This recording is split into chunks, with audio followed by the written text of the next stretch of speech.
materi teks rekon. Sebelum menyampaikan materinya, izinkan kami memperkenalkan diri terlebih dahulu. Perkenalkan, nama saya Agisni Nur Adha. Nama saya Dede Sada. Nama saya Aditya.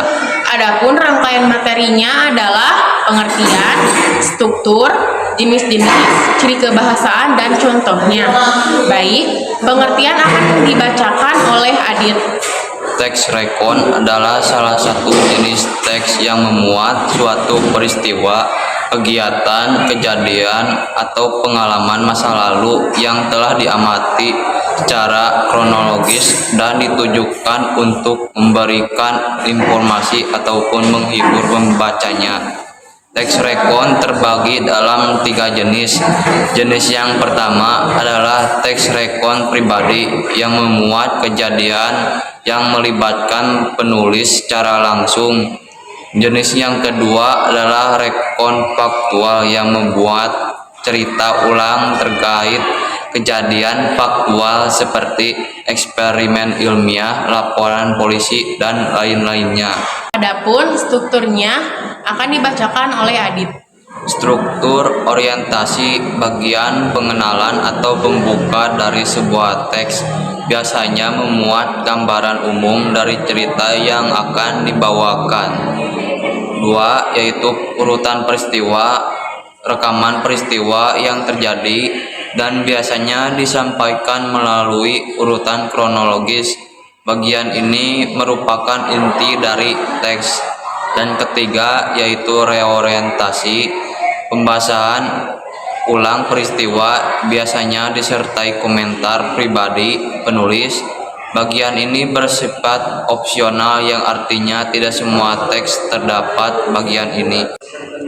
Yang ketiga ada ciri kebahasaan yang dibacakan oleh saya. Ciri kebahasaan teks rekon adalah 1. Menggunakan kata penjelas waktu untuk melakukan penceritaan waktu lampau, seperti pada masa itu pada tanggal 6 Agustus 1945 dahulu kala. Yang kedua, menggunakan kata-kata yang ditujukan untuk menunjukkan urutan peristiwa atau kronologis dalam cerita, seperti setelah, selanjutnya, kemudian. Yang ketiga, menggunakan kata yang menunjukkan siapa partisipan. Aku, kami, mereka, dia, dan lain-lain. Apa, kapan, di mana, bagaimana, seperti nama orang, ia, kita, dan menyenangkan.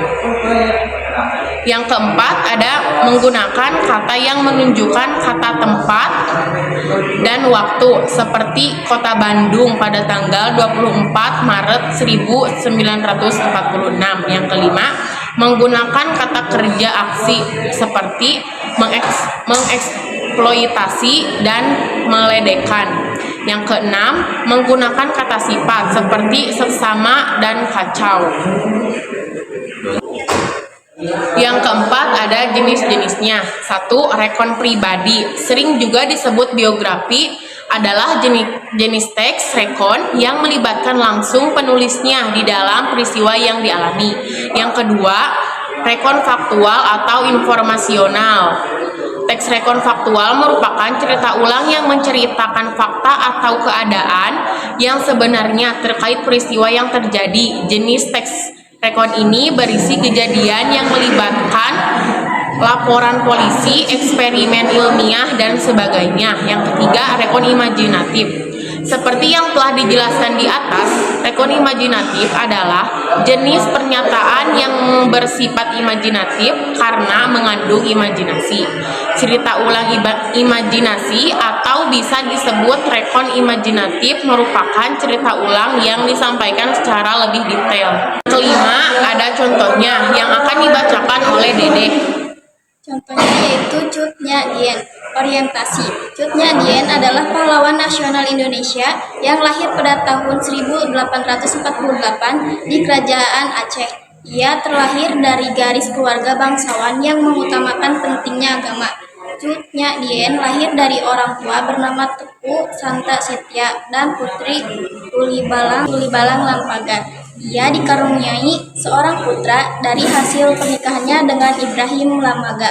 Cut Nyak Dien juga memiliki seorang putra dari pernikahannya kedua bersama Teku Umar bernama Cut Gambang.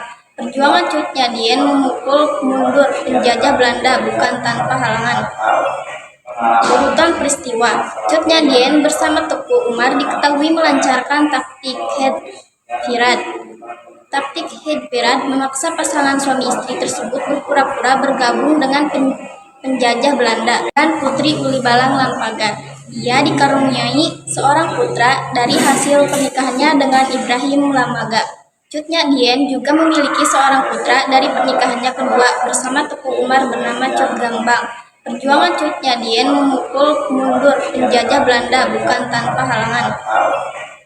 Urutan peristiwa. Cut Nyak Dien bersama Teku Umar diketahui melancarkan taktik Head Taktik Head memaksa pasangan suami istri tersebut berpura-pura bergabung dengan penjajah Belanda. Kemudian, setelah mengetahui rencana Belanda, Cut Nyak Dien melancarkan aksinya untuk merebut kekuasaan dari tangan penjajah. Namun, Teku Umar gagal pada saat menyerang pasukan Belanda. Tonggak perjuangan melawan penjajah kemudian dilanjutkan oleh Cut Nyak Dien, yang kala itu masih berusia sangat muda. Namun, sayangnya Belanda mampu menangkapnya di reorientasi. Cut Nyak Dien menjadi sosok pahlawan perempuan yang diteladani oleh para perempuan Indonesia, seperti halnya R.A. Kartini, sebab sosok perempuan pada zaman dahulu tidak begitu menonjol terlihat. Sekian dari kami. Mohon maaf bila ada salah pengucapan maupun perbuatan. Wabillahi taufiq wal hidayah. Wassalamualaikum warahmatullahi wabarakatuh.